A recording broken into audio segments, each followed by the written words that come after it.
નમસ્કાર નમસ્કાર નમસ્કાર વિદ્યાર્થી મિત્રો, સ્વાગત છે આપ સૌનું વિદ્યાકુલ ગુજરાતી કોમર્સ ચેનલ ઉપર. વિદ્યાર્થી મિત્રો, એસપીસીસી નું પેપર 12 તારીખે આપણી વાટ જોઈ રહ્યું છે. ઇકો જીકીની જેમ આ વખતે પણ એસપી જીકી બોલાવી નાખવાની છે, પણ એસપી જીકી બોલાવતા બોલાવતા લોચે લાગે કે સાહેબ કેટલા બધા આંકડા છે એસપીસીસીમાં, ઇકોને આંટી જાય એવા આંકડા એસપીસીસીમાં છે. તો આજે હું તમારા માટે એક સરસ મજાનો નાનો પણ બહુ કામનો એટલે એસપીસીસીમાં આવતા મોસ્ટ ટાઈમપી આંકડાઓ એ કયા કયા છે જે બોર્ડની પરીક્ષામાં પૂછાવાની 12 તારીખની શક્યતા ધરાવે છે એ હું તમને કહેવા માટે જઈ રહ્યો છું. તો ખાસ મારી સાથે છેક સુધી જોડાયેલા રહેજો. એમસીક્યુ ને એસક્યુમાં પૂછાશે નહીંતર, એમાં તો પૂછાશે નહીંતર વિભાગ સીમાં, ડીમાં, ઈમાં આ બધામાં લખવામાં કામમાં આવશે. તો બહુ રીતે તમને ફાયદો થાય એમ છે.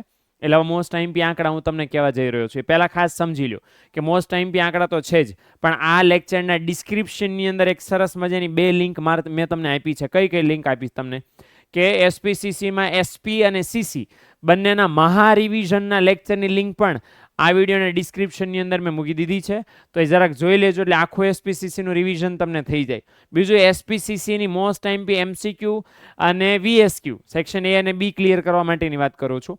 એની મોસ્ટ ટાઈમપી પીડીએફ પણ આ લેક્ચરના ડિસ્ક્રિપ્શનમાં જ મૂકી દીધી છે. તો ઇકોનોમિક્સમાં જેમ તમને ફાયદો થયો એમ એસપીસીસીમાં પણ જો તમારે ફાયદો કરાવવો હોય તો દીકરાઓ ખાસ પીડીએફ ડાઉનલોડ કરી લેજો.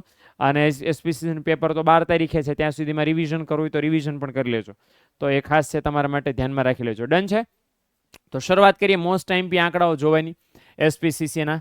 તો સૌથી પહેલી વાત કરીએ કે ભાઈ એક કાયદો આવ્યો security contact act, regulation act તમે કહી શકો, 1956માં કંપની ધારાની સાથે સાથે. પછી તો એ કાયદો છે, કંપનીનો કાયદો આવ્યો 2013માં અપડેટેડ, અને સેબીનો કાયદો આવ્યો 1992માં. આ ક્યાં આપેલા છે? એસપીનું ચેપ્ટર નંબર 1. ઓકે, એની અંદર પ્રસ્તાવનામાં કાયદાના વર્ષ આપેલા છે, તો આપણે ધ્યાનમાં રાખવાનું. બીજું, કંપની જ્યારે શેર બહાર પાડે જાહેર જનતાને વિજ્ઞાપન પત્રમાં જાહેરાત આપીને, તો એ ભરણું કેટલા દિવસ માટે ખુલ્લું રહે? 3 થી 5 દિવસ જેટલું ખુલ્લું રહે છે. આવડી મોટી લીટીમાં બસ આજ મારે તમને યાદ કરાવું હતું, પણ કોન્ટેક્સ્ટ આપો તો કે 3 થી 5 દિવસ કયા, એટલે તમને એમ થાય કે તો લાંબી લાંબી લીટી હું લખી. એટલા માટે તમને મગજમાં ઘૂસે ને કે 3 થી 5 દિવસ કયા, તો કંપની જ્યારે શેર બહાર પાડે તો શેરધારો અરજદારોએ કેટલા દિવસમાં અરજી કરી નાખવાની? 3 થી 5 દિવસની અંદર. પછી બધું બંધ થઈ જાય, પછી કંપની આગળની પ્રોસેસ વધારી દે એટલા માટે. તો 3 થી 5 દિવસ જાહેર ભરણું ખુલ્લું રહે, એમાં તમે અરજી કરી શકો. બીજું કે કંપની જ્યારે શેર બહાર પાડે છે તો 4 પ્રકારના રોકાણકારો હોય. કેટલા પ્રકારના? 4 પ્રકારના. એક તો છૂટક રોકાણકારો, મતલબ જે 10% 10 શેર ને 15 શેર ને 2 શેર ને મારી જેમ 1 શેર લેતા હોય, આ બધા છૂટક રોકાણકારો. સંસ્થાકીય રોકાણકારો, બિન સંસ્થાકીય રોકાણકારો અને કંપનીના કર્મચારીઓ. આમાંથી સેબીએ નિયમ બહાર બનાવ્યો છે કે ભાઈ જેમ જેટલા શેર જેને વેચવું અમને કાંઈ લેવા દેવા નહીં, પણ જેટલા છૂટક રોકાણકારો છે એમના માટે જેટલા તેમ કુલ શેર બહાર પાડ્યા હોય, છૂટક રોકાણકારો માટે કુલ શેરના મિનિમમ 10% શેર તમારે રાખવાના અનામત. એટલે ફરજિયાત 10% શેર કોને આપવાના? છૂટક રોકાણકારોને. બાકીના 90% જેને વેચવા એને વેચો, અમને કાંઈ વાંધો નથી. મિનિમમ 10% શેર છૂટક રોકાણકારોને વેચવાના. ઓકે, એટલે આ બાબત આપણે ખાસ ધ્યાનમાં રાખવાની થશે. અને બીજું અહીં કીધું છે કંપની જ્યારે શેર બહાર પાડે તો બહાર પાડેલ શેરના ઓછામાં ઓછા 90% શેર માટે કંપનીને અરજીઓ મળવી જોઈએ. ઓછામાં ઓછા 90% માટે. અને જે અરજી 90% મળવી જોઈએ એને કહેવાય છે લઘુત્તમ ભરણું. ઓકે, મેં 100 કરોડ રૂપિયાના શેર બહાર પાડ્યા તો 90 કરોડ રૂપિયાના શેરની અરજી મને ફરજિયાત મિનિમમ મળવી જોઈએ. જો ન મળી તો મારે છે એ બધી પ્રોસેસ રદ કરવી પડે. બધું નવેસરથી નવોદા કરવો પડે ભાઈ. ઓકે, તો એ બાબત આપણે ધ્યાનમાં રાખીને ચાલીશું. ચાલો, ત્યાર પછી કંપની જે શેર બહાર પાડે છે એની દાર્શનિક કિંમત બોલે તો મૂળ કિંમત, તો એના ઓછામાં ઓછા 5% રકમ અથવા તો સેબી નક્કી કરે એટલી મિનિમમ રકમ અરજી હારે મગાવવાની. એવું નહીં 1 રૂપિયો, 100 રૂપિયાનો શેર છે ને 1 રૂપિયો અરજી હારે મગાવો, એવું ચાલે ના. એટલે બે વસ્તુ છે, કાં તો ઓછામાં ઓછા 5% જે શેરની મૂળ કિંમત હોય, માનો 100 રૂપિયાનો શેર હોય ને 5% એટલે મિનિમમ 5 રૂપિયા થયા. ઓકે, તો શેરની જેટલી દાર્શનિક કિંમત હોય એના ઓછામાં ઓછા 5% અથવા સેબીએ જેટલું કીધું હોય એટલા ફરજિયાત મગાવવા પડે. કંપની પોતાની મનમાની રકમ અરજી સાથે મગાવી શકે નહીં, સેબીએ કીધું હોય એટલા જ મગાવી શકે. પણ આંકડો લખો તો મિનિમમ 5% છે. મિનિમમ 5% તમારે મગાવવી પડે મૂળ કિંમતના. અગેન દાર્શનિક કિંમત એટલે કેવી કિંમત? મૂળ કિંમત. ઓકે, હાલો ત્યાર પછી અનિયમિત શેરની વહેંચણી કરવી છે. ઓકે, રદ કરવી છે, કરવી જ નહીં પણ રદ. અનિયમિત શેરની વહેંચણી કોને કહેવાય? કે કંપની ધારાની જોગવાઈનો ભંગ કરીને શેરની વહેંચણી કરે. ઓકે, કાયદેસરના જે કાનૂની નિયંત્રણો છે એનો ભંગ કરીને જાણી જોઈને કે ભૂલ કરી નાખી શેરની વહેંચણી, તો ખોટી જ કહેવાય. તો એને કહેવાય અનિયમિત શેરની વહેંચણી. હવે કોઈ શેર હોલ્ડરને ખબર પડે કે આયલા એ તો ખોટી છે, તો પછી એને રદ કરવા માટે કીધું છે કે પ્રથમ સભા ભરાય એના પછીના 2 મહિના સુધીની અંદર તમે રદ કરવા માટે અરજી કરી શકો છો. ઓકે, અને માની લો નુકસાન થયું, કોઈને શેરની અનિયમિત શેરની વહેંચણી કરીને કોઈ શેર હોલ્ડરને નુકસાન થયું, તો એ નુકસાનની અરજી 2 વર્ષની અંદર તમે કરી શકો. બધું બબે છે, તો વાંધો નહીં આવે. ઓકે, બીજું કે કંપની જ્યારે શેર હોલ્ડરો પાસેથી હપ્તા મગાવે, તો 2 હપ્તા વચ્ચેનો સમયગાળો કેટલો હોવો જોઈએ? મિનિમમ 1 મહિનાનો હોવો જોઈએ. એટલે પહેલો હપ્તો મગાવ્યો અને બીજો હપ્તો મગાવ્યો, બંને વચ્ચે ગેપ કેટલો રાખવાનો? મિનિમમ 1 હપ્તાનો ગેપ રાખવાનો, 1 મહિનાનો ગેપ મિનિમમ રાખવાનો. બીજો, હપ્તો ભરવાની મુદત અગાઉ કેટલા દિવસ પહેલા? 14 દિવસ પહેલા નોટિસ મળી જવી જોઈએ. કંપની એમ કે લાવો હપ્તો, તો કેટલા દિવસની નોટિસ આપવાની? 14 દિવસની. એટલે એટલીસ્ટ શેર હપ્તો ભરનારા શેર ધારકો જે છે એમને 14 દિવસનો ટાઈમ મળવો જોઈએ. ઓકે, તો કંપનીને જે તારીખે હપ્તો જોતો હોય એના 14 દિવસ પહેલા કંપનીએ નોટિસ પોગાડવાની, એટલે ઓલા લોકોને 14 દિવસનો ટાઈમ મળે. પછી હપ્તો મગાવતા પહેલા શું કીધું? કે ભાઈ હપ્તો મગાવતા પહેલા સભ્યપત્રક અને ફેરબદલી પત્રક બંધ રાખવાનું. કેટલા દિવસ પહેલા બંધ કરી દેવાનું? 7 દિવસ પહેલા. ઓકે, એટલે શું છે કે બધી પ્રોસેસ કરી શકાય. જે તમે 7 દિવસ પહેલા આ પત્રક બંધ કરો છો એની નોટિસ વર્તમાન પત્રની અંદર તમારે આપી દેવાની છે. ઓકે, બીજું અહીં કીધું છે કે વધુમાં વધુ 30 દિવસમાં કંપની દ્વારા ઇક્વિટી ડિવિડન્ડની ચૂકવણી પણ કરવામાં આવશે. 30 દિવસ, મેક્સિમમ 30 દિવસમાં કંપની એમ કે આજ એમ કે અમે ડિવિડન્ડ હાલો આટલા ટકા આપશું, તો જે દિવસે કંપની જાહેરાત કરે કે અમે આટલા ટકા ડિવિડન્ડ શેર હોલ્ડરોને આપશું, એ જાહેરાત કર્યાના 30 દિવસની અંદર કંપનીએ ડિવિડન્ડની ચૂકવણી કરી દેવી પડે. જો વાર લાગી તો લોચા પડશે. બરાબર, સમજી લેજો, લોચા પડશે, નહીં હાલે. હાલો આગળ. ત્યાર પછી કંપનીના અસ્તિત્વની આપણે વાત કરી લઈએ તો કંપનીના અસ્તિત્વમાં 30 દિવસમાં એમ કીધું છે કે કંપની પ્રથમ સભા ફરજિયાત ભરી દેવાની. ઓકે, કંપની અસ્તિત્વમાં આવે કેટલા દિવસમાં પહેલી સભા ભરાઈ દેવી જોઈએ? 30 દિવસની અંદર. અને બીજું કે કંપનીએ છે ઓકે, સંચાલકોની સભાની અહીં વાત કરી દો તમને. કોઈની સભા? સંચાલકો. કંપનીના બોર્ડ ઓફ ડિરેક્ટર જે છે ને એ સંચાલકોની સભા વર્ષની અંદર મિનિમમ કેટલી ભરવાની? 4. સંચાલકોએ મિનિમમ વર્ષમાં 4 સભા ભરવાની. બીજું કે વિડીયો કોન્ફ, કોઈ સંચાલક એમ કે હું રૂબરૂ નહીં આવી શકું તો વિડીયો કોલ કરીને પણ હાજર રહી શકે, માન્ય ગણ લેવામાં આવે છે. હવે સંચાલકોની સભામાં સભ્ય સંખ્યા કેટલી હોવી જોઈએ? મતલબ કેટલા સભ્યો, કેટલા સંચાલકો હાજર રહેવા જોઈએ? તો અહીંયા આપણને સ્પષ્ટ કીધું છે કે ભાઈ સંચાલકો જે છે જેટલા હોય કંપનીના કુલ સંખ્યાના કાં તો 1/3 અને કાં તો ઓછામાં ઓછા 2, જેમાંથી જે આંકડો વધારે થતો હોય એને આપણે માન્ય ગણીને ચાલવાનું. માની લો 9 સંચાલકો હોય તો 9 સંચાલકોના 1/3 કેટલા થયા? 3. ઓકે, 3 થઈ ગયા. અને 9 સંચાલકોમાંથી ઓછામાં ઓછા 2, તો અહીંયા 3 થયા અને ગણતરી પ્રમાણે અહીંયા 2 થયા, તો 3 સંચાલકો હાજર રહેવા જોઈએ. હાદી ભાષામાં કાં તો આ 1/3 પ્રમાણે ભાગાકાર કરી નાખો અને કાં તો બાય ડિફોલ્ટ 2. જે આંકડો વધારે આવે એટલા સંચાલકો સભામાં હાજર રહેવા જોઈએ.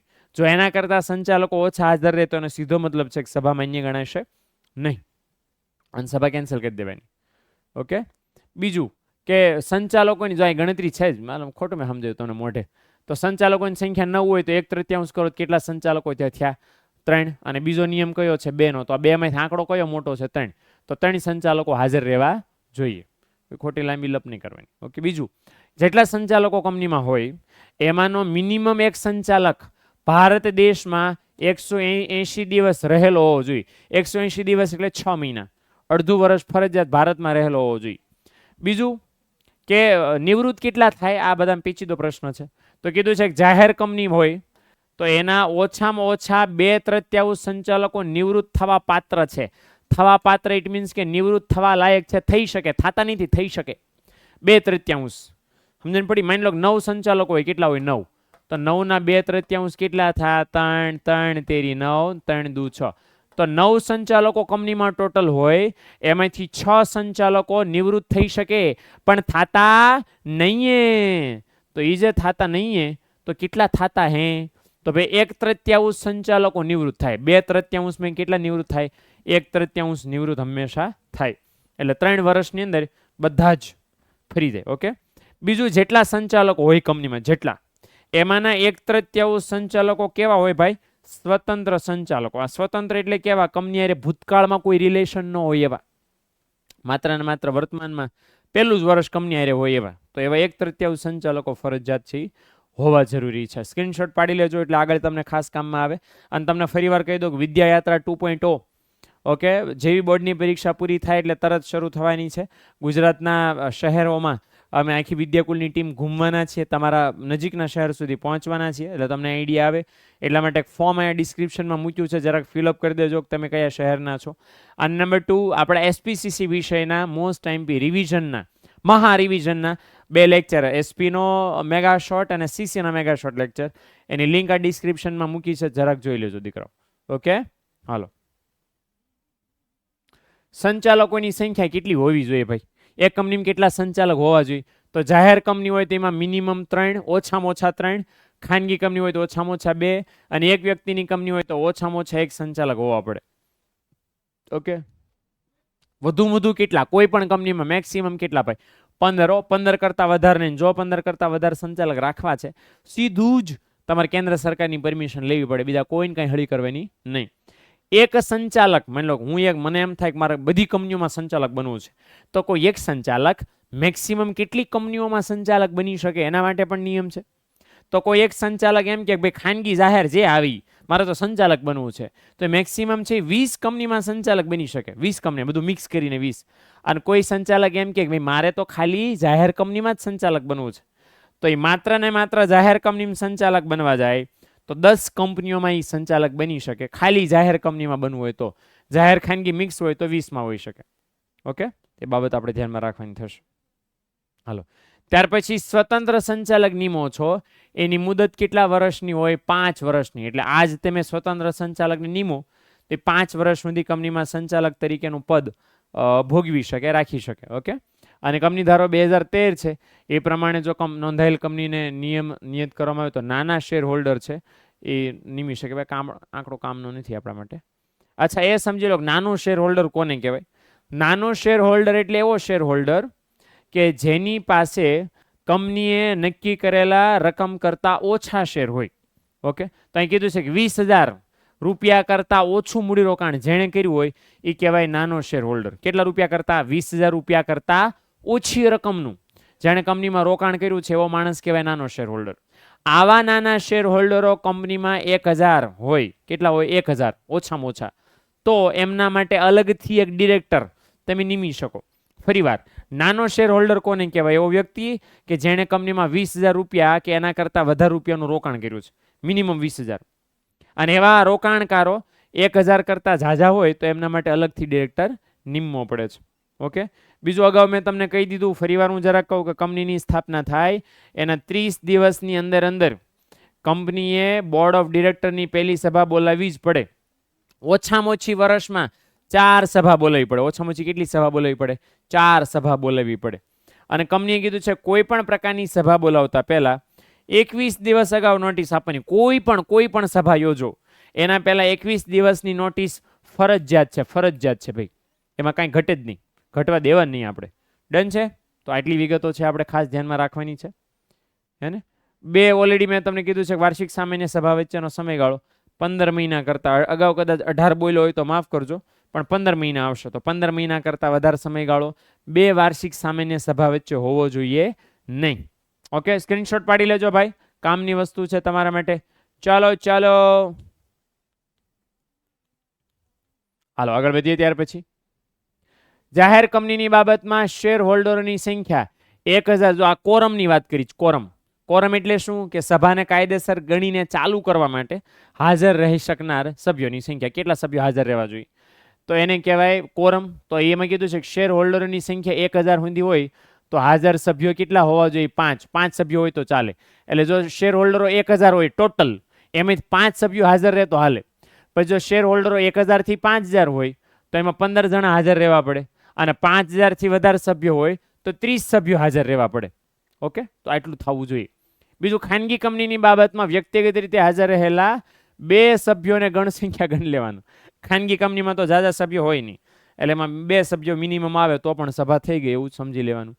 ઓકે. હવે ઘણીવાર એવું થાય કે આજે મિનિમમ આંકડા લખ્યા એ પ્રમાણે સભ્યો નો ભેગા થયા તો એ સભાને મુલતવી રાખવાની. મુલતવી ઇટ મીન્સ કે નેક્સ્ટ કોઈ બીજી ડેટ ઉપર ગોઠવવાની. બીજી ડેટ ઉપર ગોઠવી અને તોય બીજી વાર સભ્યો નો થયા તો 30 મિનિટ સુધી વાટ જોવાની, અને 30 મિનિટ પછી જે સભ્યો હાજર હોય એને જ કાર્ય સાધક સંખ્યા એટલે કે કોરમ ગણી લેવાની હોય. ઓકે. અને સભાની કાર્યવાહી ચાલુ કરી દેવાની હોય. ઓકે. અને બીજું ખાસ સામાન્ય ઠરાવ. ખાસ ઠરાવ કોને કહેવાય નો આઈડિયા હોય તો કહી દઉં કે જે ઠરાવ 51% બહુમતી પસાર થાય તે ઇઝ સામાન્ય ઠરાવ, અને જે ઠરાવમાં 75% બહુમતી આવશ્યક છે તે ઇઝ ખાસ ઠરાવ. ઓકે. તો આટલી વિગતો છે આપણે ધ્યાનમાં રાખવાની થશે. સ્ક્રીનશોટ પાડી લેજો. ચાલો કામની વસ્તુ તમારા માટે. હાલો પછી રિવિઝન કરવા થશે. ઓકે. એસપીસીસી નું પેપર છે તો એમાં બાકાજી કી બોલાવી પડશે, એસપીજી કી બોલાવી પડશે ભાઈ, તો આની વગર નહીં ચાલે. ડન છે? હાલો, તો આટલી વિગતો હતી જે અમારે તમારી સાથે શેર કરવા હતા આંકડા મોસ્ટ એમપી, જેથી એસપીસીસીના લેક્ચર, એસપીસીસીના પેપરમાં તમને ફાયદો થઈ શકે. ઓકે. બાકી બાય ધ વે એસપીસીસીની ભવિષ્યવાણી સૂર્યોદય આવવાના જ છે. એમાં એસપીજી કી ફૂલ જોશથી પીપીટી રેડી જ મારી પાસે. બસ હવે વાર છે. 12 તારીખની 11 તારીખે સાંજે 9 વાગ્યે, 12 તારીખે સવારે 5 વાગ્યે બાકાજી કી બોલાવવા માટે આવી રહ્યો છું તમારી સામે.